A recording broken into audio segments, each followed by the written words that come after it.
herencia genética, que dentro de la familia, mamá, la abuela, haya podido tener esta patología, también aumenta el riesgo de que mi hijo o hija pueda desarrollar esta patología. Hay un tema genético, entonces. Sí, también, sí. Entonces, existen otros temas, como te decía, regresando al primer hijo, ¿no?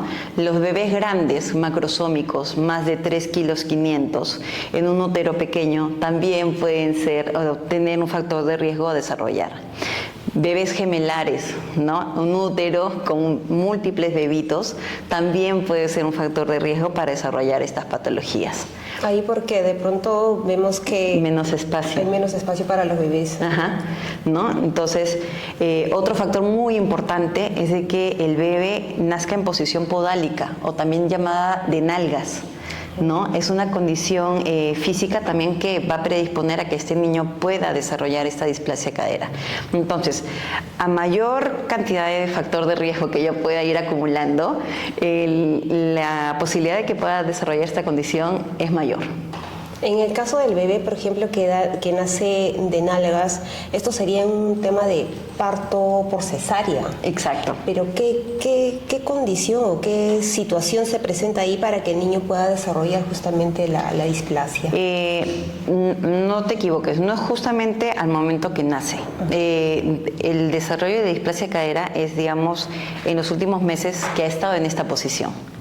Entonces, no es algo que yo pueda cambiar al momento que nazca, es la posición en que el bebé estuvo adoptando las últimas semanas. Es por eso que esto va a predisponer a que pueda, a la condición de la displasia cadera. ¿Y hay un tema preventivo en este aspecto, por ejemplo? Lamentablemente no. No existe un tema de prevención de displasia cadera. Lo que nosotros como traumatólogos, como médicos, tratamos de hacer es el tamizaje o el diagnóstico precoz de esta patología. Entonces, soy feliz de que me inviten el día de hoy. ¿Por qué? Porque esto es algo que se tiene que compartir con la comunidad. El diagnóstico precoz, cuando hablamos de diagnóstico precoz, hablamos de que sea dentro de los 3 primeros meses. Esto no quiere decir que si yo lo diagnostico al 5º mes o al 6º mes o al año, no vaya a tener tratamiento. Igual va a tener tratamiento, pero ¿por qué es importante para nosotros detectarlo dentro de los 3 primeros meses? Porque el tratamiento que le voy a brindar a mi niño dentro de este tiempo va a ser el menos invasivo y el menos, digamos, traumático posible que pueda recibir. Entonces, si yo identifico una cadera luxada, una cadera subluxada o una displasia acetabular, es decir, un techo ineficaz, dentro de estos 3 primeros meses, con el arnés de Pavlik, que es una de las imágenes que podemos compartir, ¿no? Yo puedo tratar esta patología en más del 98%. Entonces, ya en un tiempo mínimo, mi niño ya estaría curado, ¿no? A diferencia de que si yo lo diagnostico después de los 6 meses, probablemente ya tendría o requeriría una intervención quirúrgica. Mientras más grande es, estas intervenciones quirúrgicas son más invasivas, ¿no? Generalmente a los 6 meses pueden ser cortar un par de tendones, enyesarlo en un periodo de 3 a 6 meses también, pero conforme los niños van creciendo pueden necesitar cirugías como cortes a nivel de los huesos, ¿no? Si lo que queremos evitar es de que estos niños que a veces que no son diagnosticados a su tiempo llegan a una adultez con una cadera ya artrósica y necesitan ser operados con una prótesis, ¿no? Eso es lo que queremos evitar. Entonces, para nosotros es importante el periodo de oro, que son los 3 primeros meses, con un diagnóstico oportuno y precoz. De lo que menciona que de pronto, si es que no se trata a tiempo, ¿no?, esta condición, ¿hablamos de una amputación o de pronto lo estoy entendiendo mal? No, sí, a nivel del hueso. O sea, como te decía hace un momento, ¿no? Esta es la acetábula, la pelvis, y este es el fémur. Entonces, cuando yo tengo una incapacidad, digamos, no desarrolló bien la ceja y esta cadera se puede luxar, una de las cirugías, porque en realidad son múltiples y depende mucho del tipo de displasia que tenga, es que a nivel del hueso de la pelvis, esto yo trate de encajarlo para que proteja la cabeza del fémur. Entonces son cortes a nivel de la pelvis o cortes a nivel del fémur que se tienen que hacer para tratar de que este remodele y encaje como debería encajar, ¿no? Lo más anatómicamente posible, ¿no? Entonces, conforme más grande es, digamos, estos cortes son un poco más cruentos, son más complejos. Ya, doctor, y de pronto, ¿cuáles podrían ser esas señales, ¿no?, que de repente como mamá, como papá deberíamos tener en cuenta, ¿no?, a inicios justamente? Me encanta tu pregunta, en realidad es muy importante. Los signos, nosotros, bueno, ya como especialistas lo dividimos por edades, ¿no? Dentro de los 3 primeros meses es para mí, para todos los especialistas, muy importante que los papás lleven a sus niños a su control pediátrico, a su control con su centro de salud, el control de crecimiento. ¿Por qué? Porque mediante maniobras físicas se puede detectar esta displasia, ¿no? En casa, digamos, de forma cotidiana, como es que la mamá, la abuelita pueden darse cuenta cuando cambian el pañal del bebé y se dan cuenta que al momento de querer abrir las piernas hay una pierna que no abre del todo o como que se traba, ¿no? Entonces las dos piernas, puede ser una o las dos, hay una limitación para abrirla y ese es un signo que puede ser de que la cadera esté fuera de su sitio, ¿no? Otro de los signos también que se da es de que cuando yo estiro a mi bebito, vea que hay una pierna más corta que la otra. Entonces también puede ser un signo de que esta cadera esté fuera de su sitio, ¿no?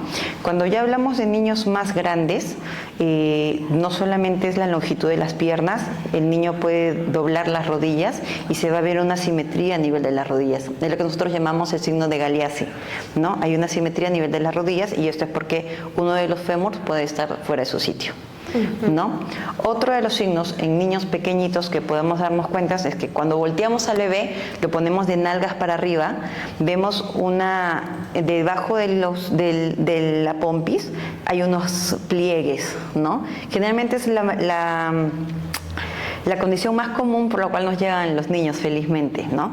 Que estos pliegues son asimétricos, es decir, no tienen la misma forma en una pierna, en un muslito, que en el otro.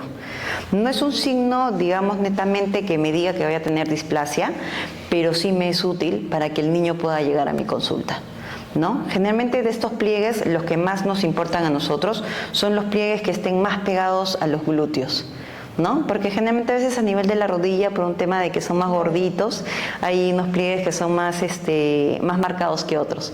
Entonces los pliegues para nosotros más importantes son los que estén más cerca al glúteo. Entonces cuando estos pliegues son diferentes, es decir, en un muslo hay 2 líneas y en el otro hay 3 o una sola línea, también son signos que indirectos que nos hacen sospechar de esta condición. Y de pronto, como usted nos describe el tema de la displasia que está separado, ¿no?, de esta cavidad de la cadera, uno podría decir, mi niño de repente sufre de mucho dolor. Generalmente, ¿Es acompañado de dolor? El dolor es un signo que yo ya puedo ver en niños más grandes, en niños que ya caminan o hacen actividad física, ¿no? Entonces, en niños más grandes, estos signos que me hacen sospechar de displasia es la cojera, ¿no?, que el niño cojee, y lo otro es que se queje de dolor en la cadera. Porque como te comentaba al inicio, existe la patología que está subluxada o luxada, en la que sí se va a ver la simetría, una pierna más grande que la otra. Pero hay condiciones en las que la cadera está en su sitio, pero el techo no ha desarrollado. Entonces, esto predispone a que haya un mal balance dentro de la articulación. Entonces, desarrollan una artrosis precoz. Y es ahí donde el niño viene quejándose de dolor de cadera, ¿no? Y cuando es un bebé, de repente, no les duele, no hay dolor. No hay dolor. No hay dolor. Okay. Bien, vamos con la primera pregunta de nuestro público. Dice Sergio Guamaní: mi bebé nació en el EVES con las piernas arqueadas. Bueno, es un comentario, ¿no? Habla de las piernas arqueadas, en este caso, una de los lo primero que ha visto en su bebé, ¿no? Bueno, aprovechando, no es mucho el tema que vamos a desarrollar, pero las piernas dentro de los niños tienen posiciones fisiológicas, ¿no? O sea, fisiológicas, están dentro de lo normal, ¿no? Es parte del desarrollo. Muchos de los bebitos cuando nacen con las piernas arqueadas. Y es más, cuando empiezan a caminar aún persisten con estas piernitas arqueadas, ¿no? Conforme ellos empiezan a ganar tono muscular o fuerza a nivel del músculo, es que empiezan a formar las piernitas y empiezan a rotarse, ¿no? Es un tema un poco más complejo, pero igual invito a que pida una evaluación, ¿no? Inicialmente por su médico pediatra, y el médico pediatra, si es que no, no encuentra algo o encuentra algo diferente, nos los van a derivar. Ok, muy bien. Esta fue la primera pregunta, pero también recordamos a nuestro público que nos está viendo que ustedes pueden realizar sus preguntas dejándolo en la casilla de los comentarios. Nosotros vamos a estar acá, bueno, la doctora va a estar respondiendo a cada una de sus preguntas. Bien, seguimos.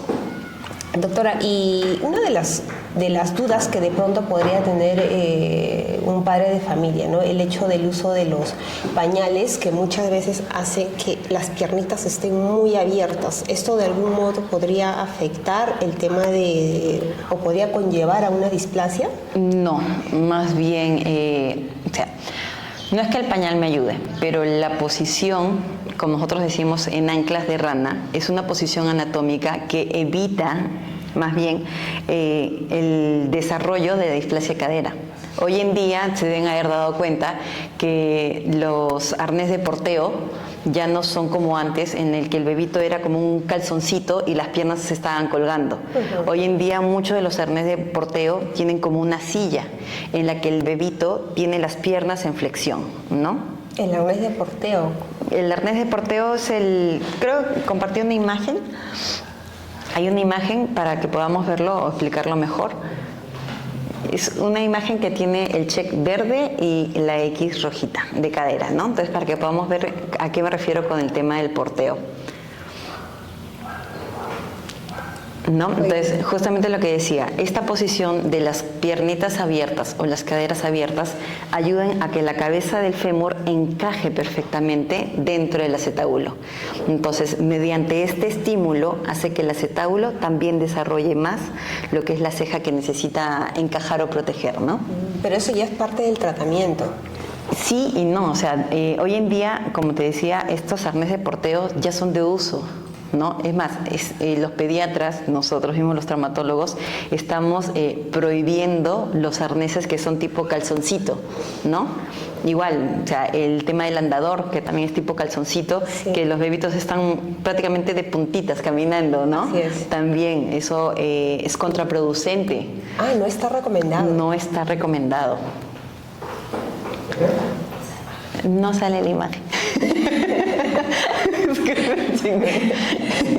Ya, muy bien, tenemos esas son las maniobras, justamente esas son las maniobras que el pediatra o la enfermera, más que todo el pediatra es quien domina estas maniobras, se llaman maniobras de Barlow y Ortolani, ¿no? Entonces estas maniobras nos van a permitir saber si es que la cadera está encajada o está luxada, ¿no? Entonces, por eso es muy importante de que lleven a sus controles con el pediatra. Yo invito a los papás, a los cuidadores que generalmente llevan a sus bebitos, a los de meses más pequeños, cuando van al pediatra, siempre preguntar, doctor, ¿y cómo están sus caderas? ¿No? Darle énfasis, ¿no? a esa evaluación, ¿no? Y en base a eso, si es que escuchan otro signo importante, los clics. No es un signo definitivo de diagnóstico de displasia, pero también me pueden ayudar a sospechar y solicitar el examen, en este caso dentro de los 3 primeros meses, que es la ecografía, o después de los 3 primeros meses, que es una placa de rayos X, para poder comentarlo o completar lo que es el diagnóstico de displasia de cadera. Y también creo que juega un rol muy importante el tema de los controles médicos, ¿no? Que tienen los bebés luego de nacer. Exacto. ¿No? Y de repente algunos padres pasan por alto esta parte tan importante, pero es justamente como se dice, ¿no? Son 3 meses de oro, como le llaman, ¿no? Para poder, en todo caso, diagnosticar a tiempo justamente esta condición. Entonces hablamos primero de control con su pediatra. De control con el pediatra. El control en el centro, ¿no? Muy bien. Tenemos ya una segunda pregunta. Dice Lisette. Buenas tardes, doctora. Dice, mi bebé tiene asimetría en sus glúteos, pero en sus controles CRET y consulta pediátrica me dicen que está bien, pero es notorio la asimetría.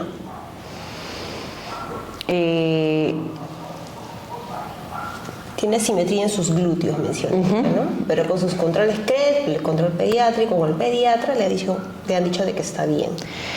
Igual, yo sí le invitaría, si es que estás dentro de los 3 primeros meses, una ecografía de cadera de lactantes. Si tiene más de 3 meses, una radiografía. La radiografía va a ser, digamos, una herramienta para el diagnóstico precoz de esta patología. Yo siempre soy de la idea de que el instinto maternal es muy fuerte. Entonces, siempre creo en lo que me dicen los papás. Muy bien, muchísimas gracias, Lisette, por tu pregunta. Bueno, doctora, respecto al tema del tratamiento, si bien ya nos mencionó uno, es el tema de el uso, ¿no?, de estos tipos prótesis. Férulas. Estas férulas para los bebés, ¿no? ¿Qué tan efectivos es este tipo de tratamientos? ¿Existen otro tipo de tratamientos? Porque de repente también para algunos padres resulta no muy cómodo, pues de pronto para los bebés, porque son bebés que están en continuo movimiento, siempre explorando, están empezando en su vida, y bueno, de pronto utilizar este tipo de férulas es bastante incómodo, o no sé si doloroso de repente, ¿no? Ya, justamente eso es algo que, como sale en la imagen, en la anterior, por favor, ese es el arnés de Pavlik, ese es el arnés de Greg, que se utiliza ya para niños más grandes, ese es el arnés de Pavlik. Ese es para los bebés todavía. Los bebés, ¿no? Entonces, una de las cosas que a veces trato de explicar a los papás, porque en realidad cuando le colocan el arnés de Pavlik, los que más sufren son los papás, ¿no? El arnés de Pavlik no duele, a los niños no les duele. Al comienzo el primero, el de correas. Puede generalmente, como le digo, son los papás a quienes les duele ver en esa posición a sus niños. Pero ahí está, ¿no? Los niños están, como dice en la fotografía, están felices, en realidad no duele, ese es el arnés de Pavlik, no les duele, ¿no? No les duele. Al comienzo como que pueden fastidiarse porque están acostumbrados a tener las piernas estiradas y ahorita las tienen que tener dobladas, ¿no? Sin embargo, se acostumbran y es muy fácil cargarlos, darles de pecho, cambiarlos. El uso del arnés de Pavlik se utiliza 24 horas, los 7 días a la semana. Por ahí quedamos 1 hora al día para el baño, ¿no? Pero en realidad el arnés se utiliza 24/7. ¿No? Y como te digo, no duele, no es incómodo. Son los papitos a veces que se frustran un poco al verlos en esa posición, que son los que se quejan, pero como digo, es indoloro, no repercute, no tiene ningún tipo de secuela. Es importante, igual que el uso del arnés y la indicación sea dada por un médico traumatólogo, porque hay una posición exacta, ¿no? Si es que yo hiperflexiono mucho la pierna, puedo sí causar algún tipo de daño. Entonces, es una medida exacta, ¿no? Entonces, por eso sí siempre tiene que ser bajo la guía de un especialista. Algo que nos comentaba es de que estos arneses es por edad. Sí. Dependiendo de la edad. El arnés de Pavlik se usa de 0 a 6 meses. ¿No? Para niños más grandes, yo a veces lo utilizo un poquito antes, 5 meses, tenemos la férula de Greg o la férula de Fresca, ¿no? La compartimos ahorita en imágenes. Generalmente son más rígidos, ¿no? Son más rígidos. Yo prefiero indicarlos en niños que ya tienen un poquito más de fuerza a nivel lumbar y pueden tolerar estar sentados. Aunque estar echados también con la férula no hay ningún problema. Las piernitas tienen movimiento, tienen libre movimiento. Ahí está, ese es el arnés de Craig. Generalmente el arnés de Craig tiene que ser moldeado a la talla del menor. ¿no? Y como te das cuenta, son las piernitas las que tienen que estar abiertas. Exacto. Abiertitas. Las piernitas es lo que se fomenta, ¿no? Al tener la pierna abierta, la cabeza va a encajar mejor y va a fomentar a que el acetábulo pueda, digamos, desarrollar. Ahora, me comenta de que este tipo de arneses, por ejemplo, el bebé o el niño tiene que usarlo las 24 horas de preferencia, bueno, por ahí alguna Exacto, hora. duerme hasta con el arnés. Pero ¿qué pasa de pronto si papá, la mamá dice, lo voy a quitar un poquito más de tiempo para que mi hijito estire más sus piernitas? ¿Existen algunos riesgos o qué consecuencias podría haber? No, más que todo va a demorar. Lo que va a llevar es a que demore más el tratamiento. Y de pronto, ¿cada cuánto o durante cuánto tiempo debería usar el arnés el bebé o el niño, ¿no? Por lo menos 3 a 6 meses. Generalmente, una vez que inicia el arnés, hay que reevaluarlo, ¿no? Y ver cómo está desarrollando, si es que tenemos una respuesta. Si a pesar de que yo uso el arnés, uso la férula, no tengo respuesta, es muy poco en realidad. O sea, el tratamiento es muy efectivo en más del 90%. Existe un pequeño porcentaje en las que son las caderas rebeldes, por así decirlo, ¿no? En el que sabemos que si hasta cierto tiempo no veo que hay una respuesta, probablemente tenemos que ir adelantándonos con lo que son los tratamientos quirúrgicos, ¿no? Tenotomías, cortes de tendones, ya tratamientos quirúrgicos, ¿no? El uso del yeso, ¿no? Porque como dices, también no tenemos la certeza de que el papá esté utilizando la férula 24/7 y que probablemente no esté desarrollándose como queríamos por esto, ¿no? Entonces ya vamos a las cirugías y el yeso permanente, ¿no? Okay, tenemos una pregunta más de Lucio Martín. Dice, buenas tardes. ¿A qué edad se recomienda hacer la primera evaluación? Lo ideal es hacerlo a partir del primer mes, 4 semanas, ¿no? Generalmente a partir de esta edad ya tengo, digamos, los ligamentos con muy buen tono, entonces una ecografía en esta edad sería lo óptimo, ¿no? Hasta dentro de los 3 primeros meses. Sin embargo, yo veo que tengo estos factores de riesgo, ¿no? Que es mujer, que la mamá, la abuela ha tenido displasia de cadera, que me demora en lo que es la apertura de las piernas, ¿no? Que hay un clic cuando mueve la cadera, no voy a esperar al mes para hacer esta ecografía. Lo hago lo más antes posible. En el tema, por ejemplo, genético, ¿es posible realizar un estudio antes de concebir al bebé y de pronto, o sea, saber si mi hijo efectivamente va a heredar este gen? No específicamente, o sea, yo creo que sí debe existir, pero no creo que, digamos, esté algo muy estandarizado, ¿no? Debe ser algo muy específico, probablemente de alto costo, hacer un mapa genético antes de poder tener un bebé, ¿no? Hoy en día lo que sí, cuando digo lo que está en nuestras manos es identificar que este, digamos, factor está dentro de y que existe posibilidad de que mi hijo pueda tener. Entonces hay que estar más atento a poder hacer el tamizaje precoz. ¿Qué tipo de casito, por ejemplo, le ha llegado en consultorio sobre displasia de cadera? Lamentablemente, por eso considero que ese tema es muy importante, llegan ya los chicos caminando. Entonces lo traen cojeando, ¿no? Que, o sea, la mamita se da cuenta de que el bebé ya está caminando y está cojeando y por ahí le sacan la placa y se dan cuenta de que hay una cadera fuera de su sitio. Entonces es algo que va a ir para tratamiento quirúrgico. Y en estos casos, por ejemplo, ¿qué porcentaje de posibilidad hay de que este niño se recupere, no? El porcentaje es alto, gracias a Dios es alto, ¿no? Pero sin embargo, igual es más fácil poder tratarlo dentro de los 3 primeros meses, en que no es un hueso, es un cartílago que yo puedo ir moldeando a que sea un niño más grande y sea un hueso que ya se ha deformado, que ya, digamos, no va a ser el mismo.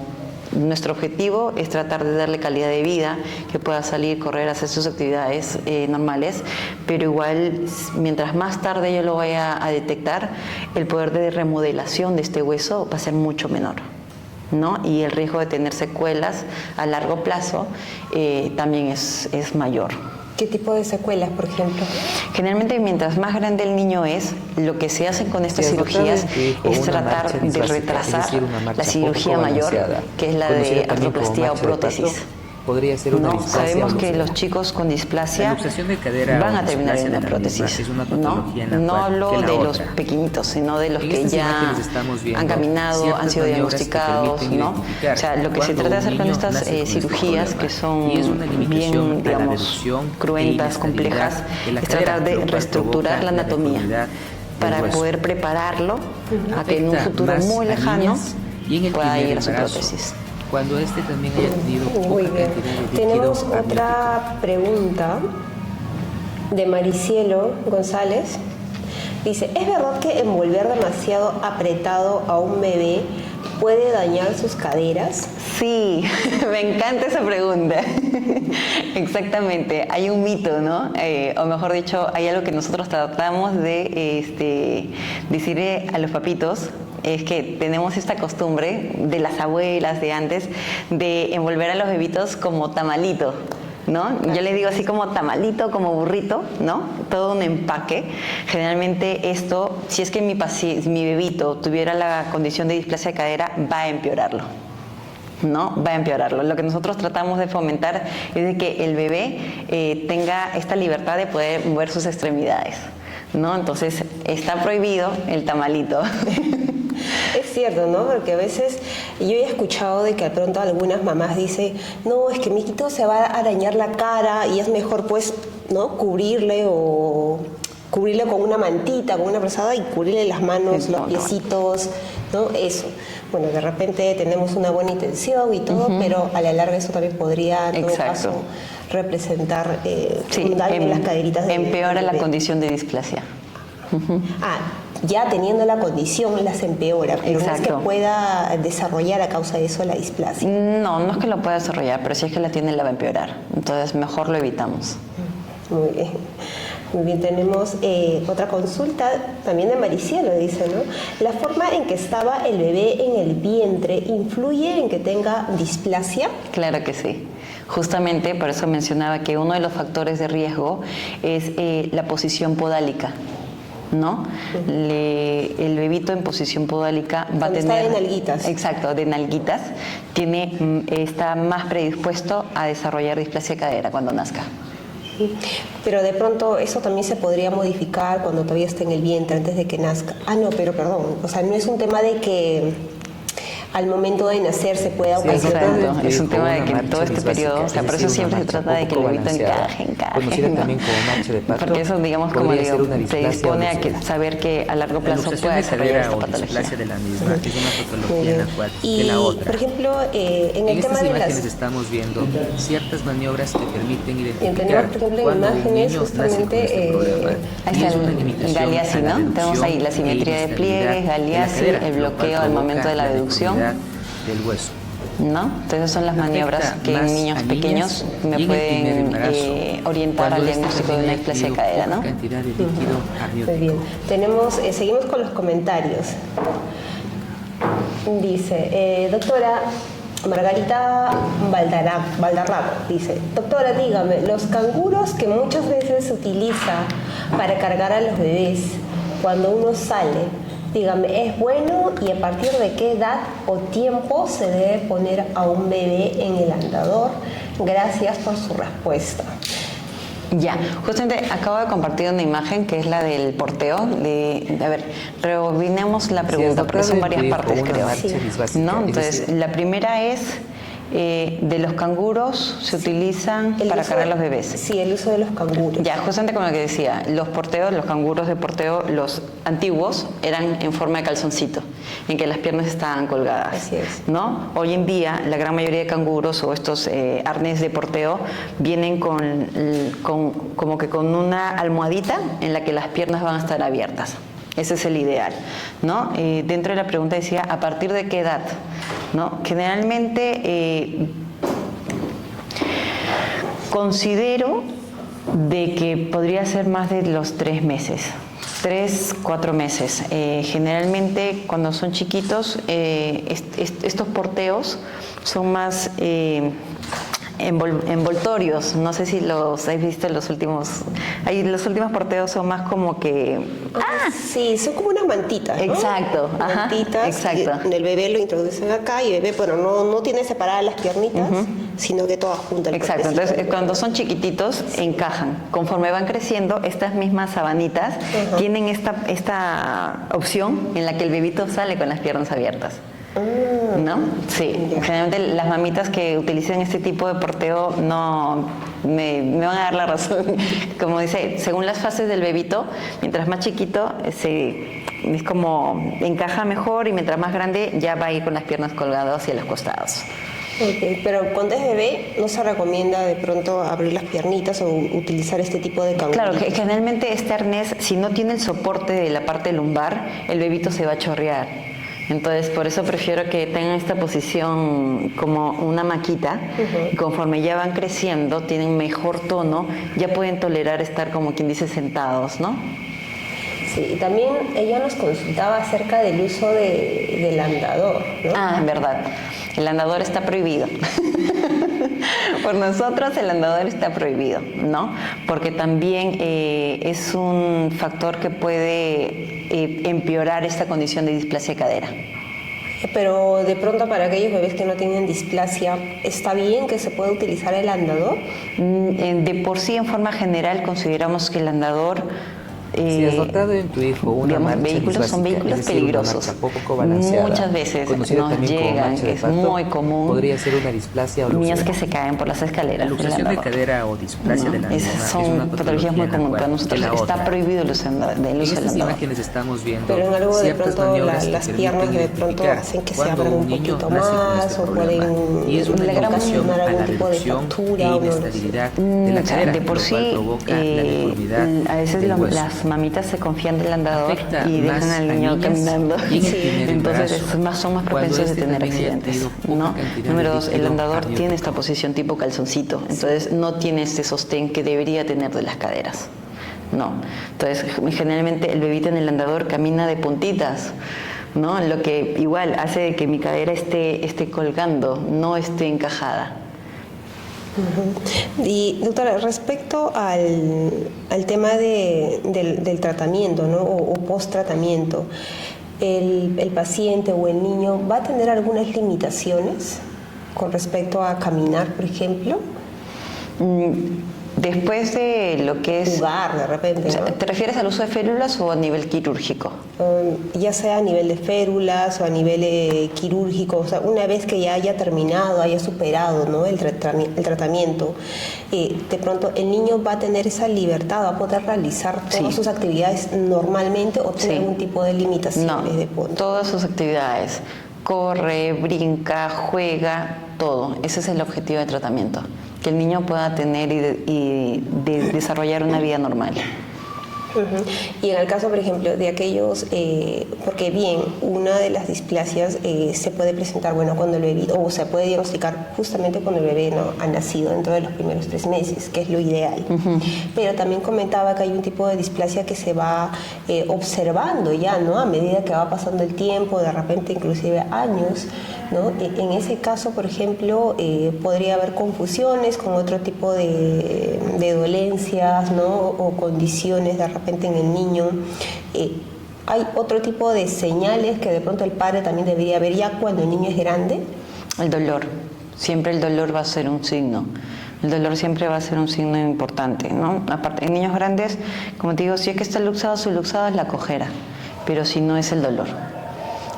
Esa displasia o esa artrosis que hacen antes de tiempo por no estar, digamos, bien cubiertos, el dolor es el signo más importante. Porque ahí, por ejemplo, no cualquiera, pero muchas veces, de repente como padres, a veces se puede cometer el error, ¿te duele algo? Una pastilla, ¿no? Y en lugar de acudir al médico. Exacto. ¿no? Entonces, también hay que tomar un poquito más de conciencia con este tipo de señales, ¿no? Que de pronto puede alertarnos como padre y siempre acudir al médico. Acá nos pregunta, por ejemplo, Vera Teresa, dice, ¿qué especialista descarta la displasia de cadera? Quien los va a descartar somos nosotros, los traumatólogos. Sin embargo, quienes identifican o dan el diagnóstico o pueden, digamos, dar la sospecha de diagnóstico es el pediatra. A través de ciertos exámenes, ¿no? Igual como para recordarlo. Claro, como les mencionaba, pasaban las imágenes en ese momento, el examen físico, el examen manual es el más importante, ¿no? Entonces, dentro de la evaluación periódica que tienen los niños con su pediatra, es uno de los principales exámenes que deben de realizar. Por eso siempre recordarles a las mamitas, a los abuelitos, a los cuidadores, preguntar cómo están las caderas de mis hijos, darles énfasis a los médicos, a sus médicos tratantes, sus médicos pediatras, preguntar cómo está la evaluación de la cadera de mis hijos, ¿no? Y a través de la ecografía dentro de los 3 primeros meses y después con rayos X. Con rayos X. Ahí se puede confirmar que efectivamente tiene displasia o no. Sí, exacto. Muy bien. Acá también nos pregunta Leslie, dice, ¿a los cuántos meses se podría detectar la displasia en bebés? Bueno, justo ya lo acabo de mencionar, ¿no? Desde que han nacido, mediante un examen ecográfico puede darse el diagnóstico. Si es que, digamos, a la semana de haber nacido quieres hacerle la ecografía, puede quedar con una sospecha. Entonces, el control siempre va a ser al mes. Entonces, el examen ideal, si es que no tengo factores de riesgo, es al mes. Muy bien, muchísimas gracias, doctora, y también, bueno, nuestra seguidora quien nos hace las consultas. Nuevamente tenemos acá a Vera Teresa con otra pregunta. Dice, si las articulaciones del bebé cruje cada vez que hace ejercicios, como si se moviera, ¿cómo se llama?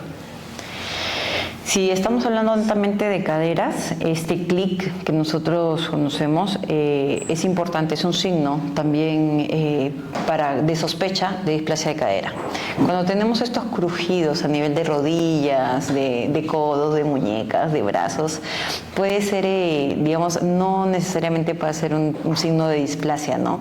Es normal, mientras que no haya, digamos, algún signo de dolor dentro de los niños. Muy bien. Nos pregunta Joanny del Pilar, dice, buenas tardes doctora, mi pregunta es que tengo una niña de 3 años y mucho mete su piecito izquierdo, ¿no? Imagino que así como que hacia adentro, dice, ¿no? No, generalmente cuando vienen, porque es un motivo de consulta muy frecuente, es de que lo que nosotros esperamos es que los piecitos miren hacia adelante. Entonces, las mamitas me traen a los niños porque el pie lo mete.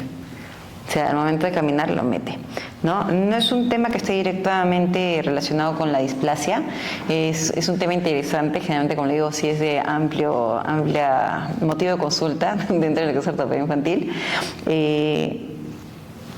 Siempre es importante la observación, ¿no? Es la explicación, como hace un momento hablaban acerca de las piernas arqueadas, ¿no? Hay posiciones dentro de lo que es la piernita de los niños en el que van a ir rotando los pies, pero sin embargo es importante la evaluación para hacer un descarte, ¿no? A nivel pélvico también, si es que hubiese algún tipo de alteración anatómica, ¿no? Porque eso también podría estar asociado a displasia, o estamos hablando de otro tipo de repente de enfermedad o otro tipo de condición. Más que displasia, hablamos de otra patología que se llama anteversión femoral, ¿no? No está tan relacionado con la displasia de cadera. Ok, y también tenemos de Anabel otra pregunta, dice, ¿solo la simetría de los pliegues en lactantes se puede determinar la displásica? La displasia, como lo mencionaba inicialmente, es un factor, pero no es un factor mayor. Para nosotros no es un factor mayor, es un factor menor. No condiciona directamente displasia de cadera, pero sí es un signo que sumado con otros puede ayudarnos a dar el diagnóstico.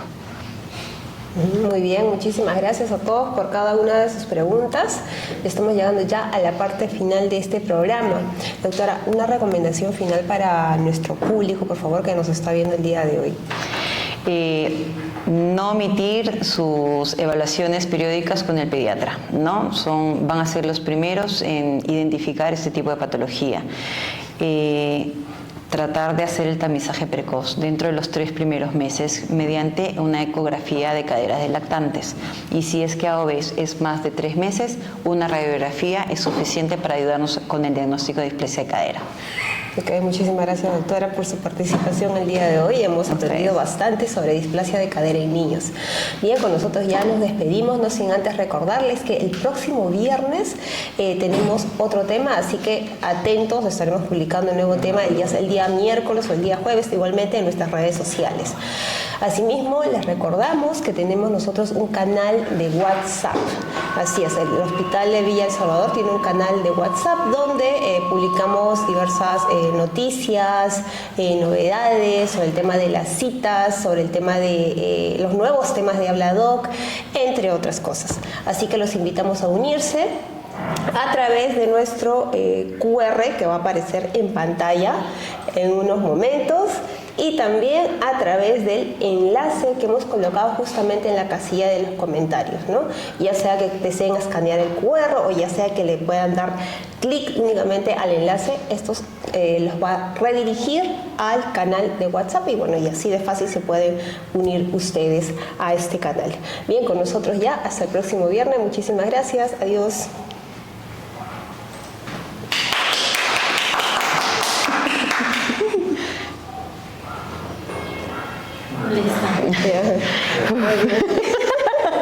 Gracias, chicas.